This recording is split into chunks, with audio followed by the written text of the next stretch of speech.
ভ্রমণে বেরিয়ে পড়ো, অন্যথায় তুমি বর্ণবাদী হয়ে যাবে। ভাববে তোমার চামড়ার রঙই দুনিয়ার সুন্দরতম, তোমার মাতৃভাষাই সবচেয়ে শৈল্পিক, তুমি দুনিয়ার সেরা।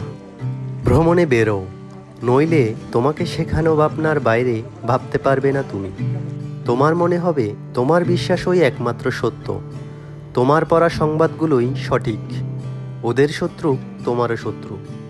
ভ্রমণ করো, নতুবা তুমি তুমি হয়ে উঠতে পারবে না, তোমাকে নিয়ন্ত্রণ করতে থাকবে অন্যরা। ভ্রমণ করো, ভ্রমণ জিজ্ঞেস করতে শেখায় তুমি ভালো আছো, জাতি সমাজ নির্বিশেষে।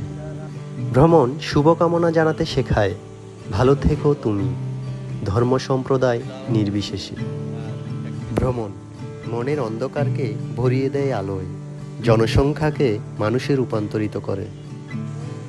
ভ্রমণ করো, ভ্রমণ সংগ্রাম শেখায়, নির্ভরতা শেখায় না। ভ্রমণ বন্ধুত্ব শেখায়, হিংসা শেখায় না। ভ্রমণ নিজের ক্ষমতাকেও চেনায়, চেনায় অক্ষমতাকেও। ভ্রমণ চিনতে শেখায় ভালোবাসা, ঘরের জন্য বুক ফাড়া টানের অনুভূতি।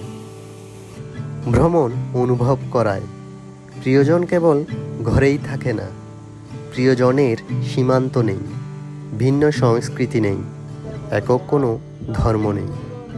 ভ্রমণ সংকীর্ণতার ঊর্ধ্বে ওঠা শেখায়, জীবনের বিশালতা শেখায়। ভ্রমণ করো, নইলে তুমি ডোবাকেই মহাসমুদ্র ভেবে কাটিয়ে দেবে অমূল্য জীবন। জগৎ তোমারই অপেক্ষায়, ভ্রমণে বেরিয়ে পড়ো।